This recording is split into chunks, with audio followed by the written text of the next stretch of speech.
Hey, welcome back to another episode of the Good Advice Podcast. This is the place where we talk about the things that actually work in business.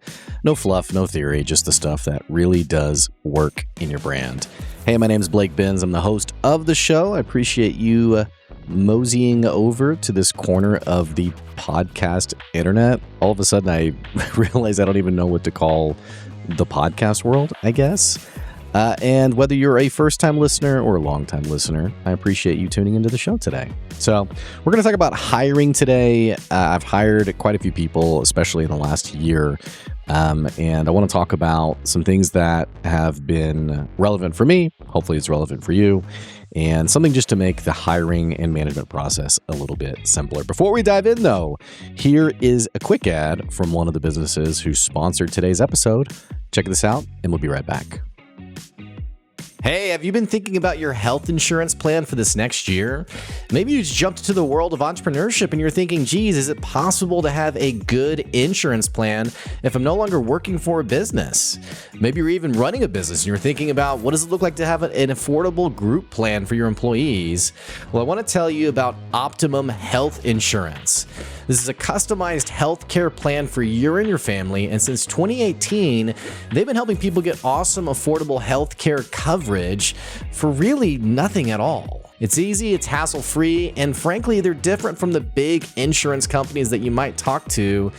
And crazy enough, you might even be paying less than what you've paid at a previous job when you were on some company health insurance plan. If you want to find out more and save money on your health insurance, you absolutely need to go check out OptimumHealthInsurancePlan.com. That's OptimumHealthInsurancePlan.com. That's today's sponsor. Enjoy this episode. So, a little bit of history here. Back in the dizzy, a long time ago, before the days of Good Advice, I worked for a leadership consulting company called Soderquist Leadership, or Soderquist Center of Leadership and Ethics.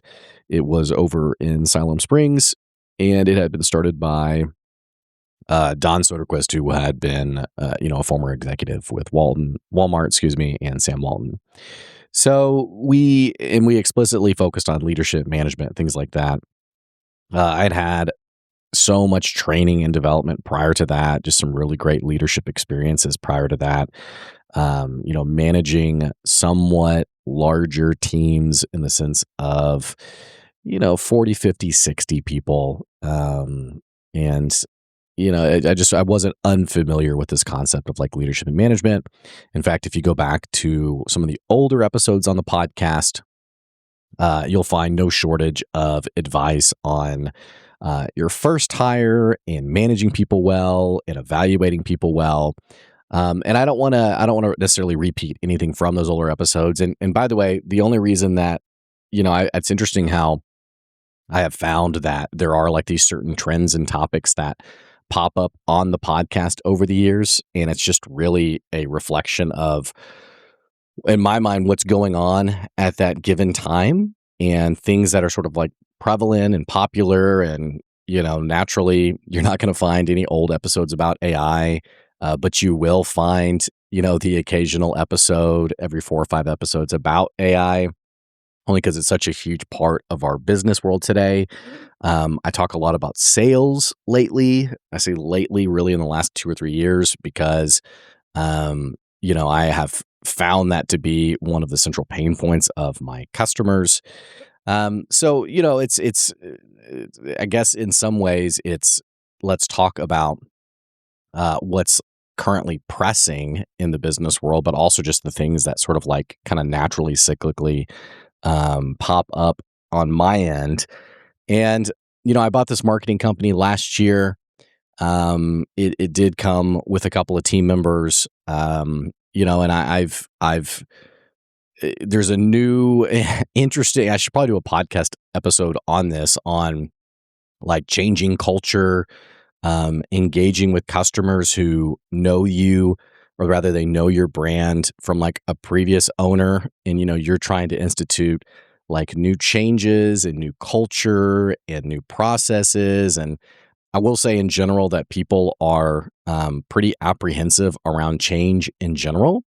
This is something that came up quite a bit in when I was working for that leadership consulting company, because and one of the takeaways that came from this, by the way, is that people are in general very averse to change, even if it's an overwhelmingly positive change. People are questioning like, well, how will this affect my job or my paycheck, or what will the day in the life be for me? And we did some pretty large team trainings on change management and training managers on, how do you help your people integrate to new processes as, painless as possible, I guess. So, keeping all this in mind, there's probably an episode coming at some point where it's not even so much. Hang on, I gotta mute. I gotta mute this tab. It's pinging off on me some notifications. Um, on not even so much like, hey, do this if you buy a business, but here are some things that I discovered that I didn't realize was a thing until I bought a business.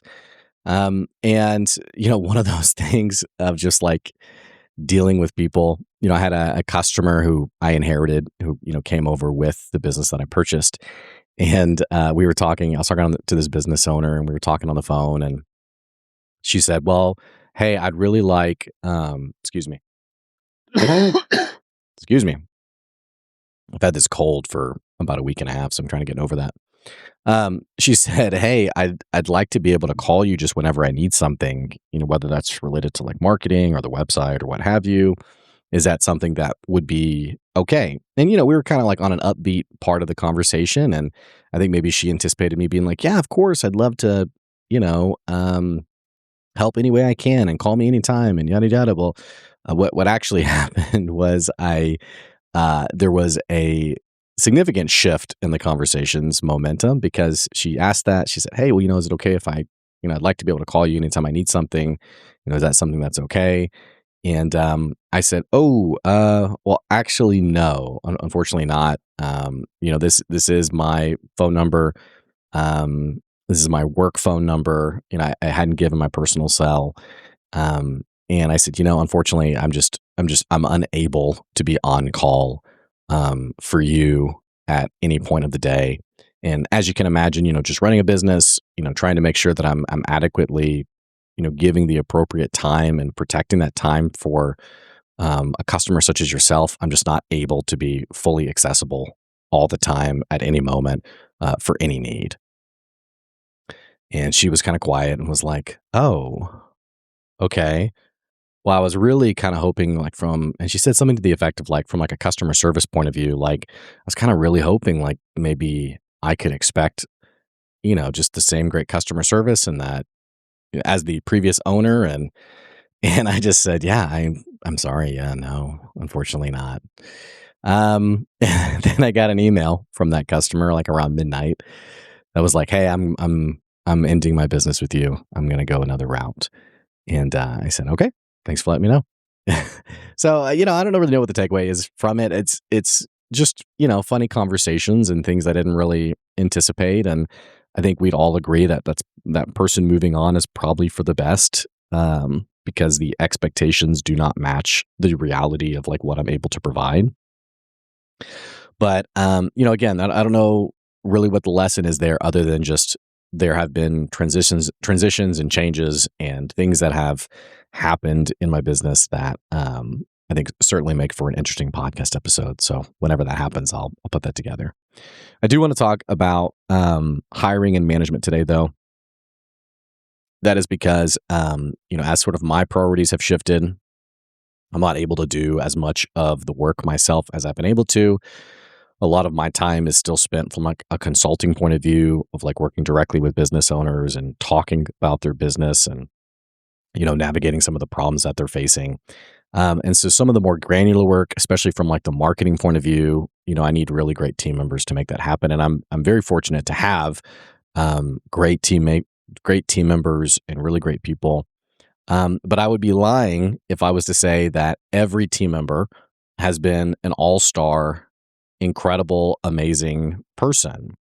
And if you look at some of the older episodes, there are some like really great insights here on having great processes and realizing like when a team member isn't being productive, is it because they're incapable of being productive, or is there a process that you haven't implemented that is, making their life more difficult?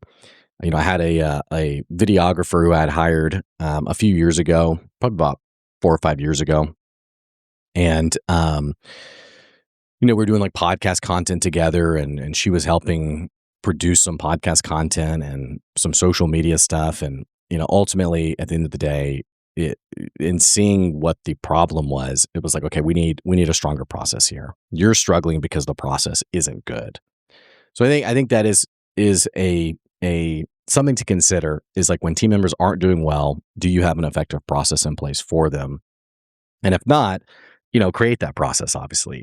So moving past like all the minutia of like a team member's not doing well, what have you done? Have you done X? Have you done Y? Have you done Z? I want to talk about today how to hire and manage a great team member. And what I mean by this is someone who you feel like this person is an all-star and they're doing a great job. One of the things that I've brought up, by the way, in the past is you have to pay fairly. I think if you're paying according to the lowest possible, someone's going to do it for the total bottom of the barrel. I don't think that's a great motivator. I don't think that's a great qualifier for good work. I think that you should hire people accordingly and pay them fairly, and to have congruence with one another on does this match your expectations? So I had someone, for example, who, and this would have been probably 4 or 5 years ago. I hired someone to do some work and the pay was $25 an hour. They said, "Hey, I think I'd like to start at $30 an hour." And I said, "Okay, why don't we split it at $27.50? And then let's see where we are in 6 months." And I said, "Hey, I'm even willing to have that conversation sooner.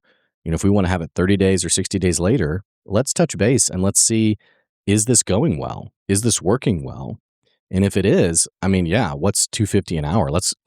And there's certainly opportunity to go even higher," which in general, I actually, funny enough that I said that, I actually give people who are looking for jobs advice in the sense of, don't let people dangle carrots in front of you. And certainly here I am doing something like that. Though my intention is not to dangle a carrot, it's genuine. And I would argue that in many cases, businesses aren't genuinely offering that. For example, I worked at a company where my base salary was a bit lower than I wanted. And I think the person had said, "Hey, well, we're short about 10% of where you want to be. How about let's work here and in 1 year we'll raise it?" And I said, "Okay." Well, 1 year later, the business was having a hard time. And the business owner said, "Hey," the CEO said, "Hey, we actually can't do any wage increases." And I said, hang on. Like, this was a central piece of why I took the lower base salary. And so I had to fight. I had to fight, makes it sound more intense. It wasn't intense. But I had to, really make the case for, hey, let's make good on what we said. And I did in fact get that wage increase. So without getting too like in the weeds or off topic, I do think that if you're looking for a job, and someone dangles a carrot, you should get real clarity on timeline and what that looks like and what that might be. Especially if you're currently in a job and someone says, "Well, let's revisit this in 1 year." Okay, well, what's going to happen in 1 year? 1 year's a lot of time. How are we going to be measuring this progress? Is this something that can happen in 6 months? So on and so forth. And really, as I kind of process what I want to talk about today, this is great advice for if you're looking for a job, but also especially, again, if you're hiring. This is a quality that I think is so rare and so valuable that when you find someone who has this, do whatever you can. Do whatever you can to keep them. The quality is initiative. And I want to tell you a story. I worked at a summer camp years ago, and it was a part-time job.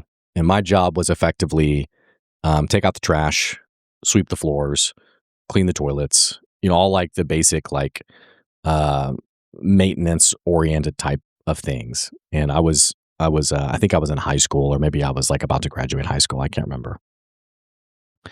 So you got evaluated based on, how well you did the job. And the highest, I think it was like a 4-point rating system. And to get 4 out of 4, or to get 4 points, to get the highest score effectively. And this is how, this is how they determine if you were going to be asked back and all these things. And so, you really wanted to get the highest, at least I really wanted. I guess some people in life, I guess, don't care, but I really wanted to, get that score, to get that rating. And all this to say, it's a summer camp. Kids are there. They're doing camp. And, I'd get up in the morning and my boss would say, "Hey, would you mind sweeping the floors?" And I'd say, "Yep, you got it." So I would do that. And then my boss would say, "Hey, would you mind taking the trash out?" I'd say, "Yep, you got it. I'll do it." And I would take it out, and I was fast and efficient. I was very agreeable. "You got it. You point, I'll make it happen." Absolutely. So the week comes to an end, and I'm talking to my boss, and he says, "Hey, I want to give you some feedback." And I say, "Okay, great." And I'm expecting him to say, "Man, you were amazing." Just the ego-driven high school student, right? So I'm thinking he's going to be like, "You were the best high school employee we've ever had." No. And he says, "Hey, I want to give you some feedback." And I go, "Okay, lay it on me. Tell me what's going on." And he said, "Hey, I gave you, out of those 4 points, I gave you a 3." And I was immediately crestfallen and discouraged and surprised. And in my head, I was thinking, I didn't say this, I was just listening, but in my head, I was thinking, I took out the trash. I swept the floors. Like when you asked me to do this or do that, you got it. Absolutely. Yes, I will do it. And so I was surprised. And he's talking to me about it. And he says, "Hey, when I asked you to take out the trash, you did take out the trash. And when I asked you to sweep the floors, you did sweep the floors. And you did a great job. But the difference between a 4 and a 3 is the 4 doesn't have to be asked to do those things. They just do it." This conversation has always stuck with me. Always. It has always stuck with me. I have no idea where this person is today. I have no idea what they're doing today.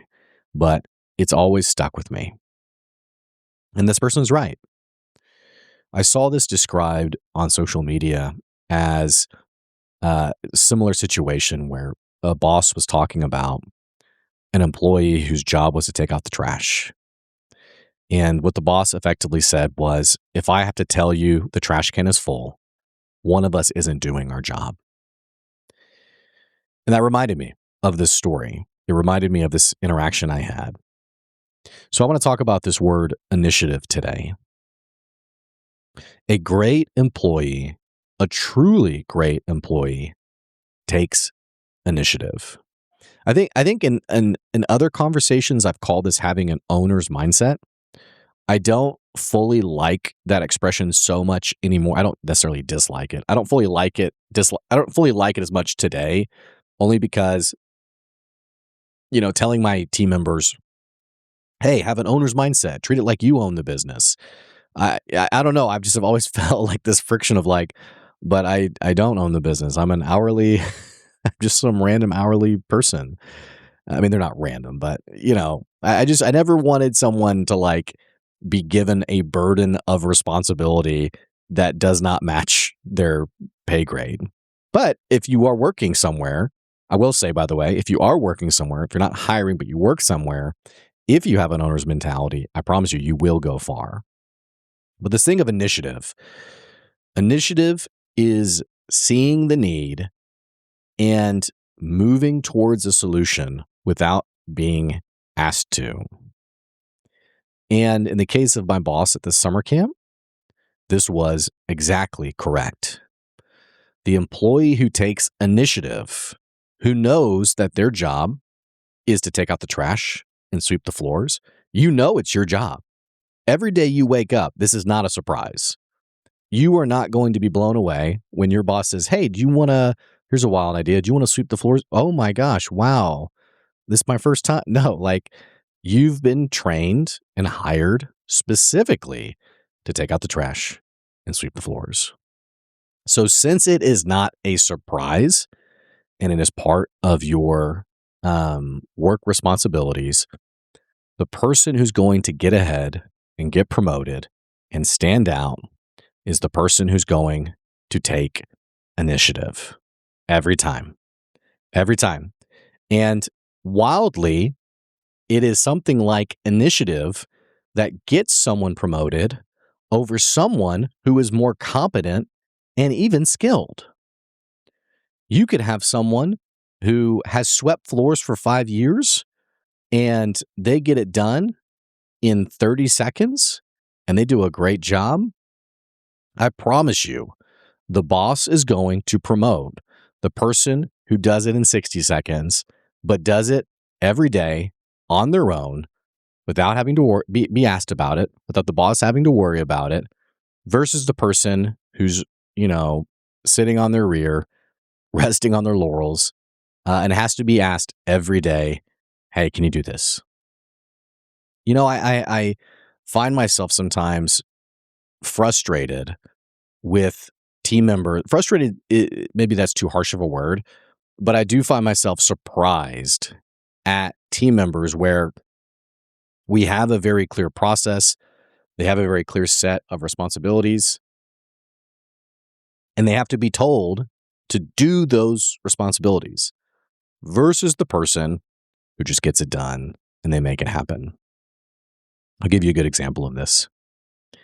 So I might have a team member whose job is to, part of like our marketing process from like an SEO perspective, we're looking at content to write. We're looking at the technical side of a website. We're looking at like how that company's ranking.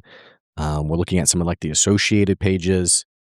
So someone who takes initiative versus someone who does not. The person who does not take initiative, you say, hey, we're going to write an article on roofing, on roof repair, for like a roofing company. The person says, okay, got it. We come back in a week or two. Boss, hey, I wrote it. Here it is. And it's fine. The person who takes initiative says they come back. Might be the same amount of time. It's not necessarily faster. But they come back and they say, boss, hey, I wrote that article on roof repair. Hey, while I was writing that, I noticed that the homepage was running a little slow, and I investigated and saw that actually like this graphic is way too large. So I went ahead and compressed it or made it smaller. Or maybe the person says, hey, I was putting up this article on roof repair, and I remembered that the customer had sent over a calculator on calculating your roof repair costs. So I went ahead and put that into the article, or I put that up as a separate page and I linked to it, or, some of this is obviously not very sexy from like from an example point of view. But I want to tell you, the person who takes initiative is always going to stand out. I also point this out too, by the way, because this is exactly how we treat our customers. As we were working on a website for a customer the other day, they internally had made some changes that weren't very effective. And so I came back and said, oh, hey, we noticed this. It seems like there's an issue here. Just something for you to be aware of. Let us know if we can help. We make it a point for ourselves to take initiative and point some of these things out. And that, I have found, has really separated us from competitors who, just do the contracted work. They just do the bare minimum. The point being, when you find someone who has initiative and they take initiative, this is someone worth promoting quickly. This is someone worth paying well. This is worth someone hanging on to. And again, if you are working in a company and you're trying to get ahead, it's all about initiative. All right, I got to wrap this episode up. Unfortunately, my wife has been calling me several times in the last few minutes, so I guess something's going on. But think about this. Let me know what you think about it. Let me know about what it's like to have a high initiative person versus someone you have to tell them to, keep sweeping the floors and taking out the trash. If you have any thoughts on the podcast, you can always reach out, Blake at goodadvicecoaching.com. Of course, you can always support the podcast on our Patreon, patreon.com/goodadvice. We appreciate you, and we'll see you later. Take care.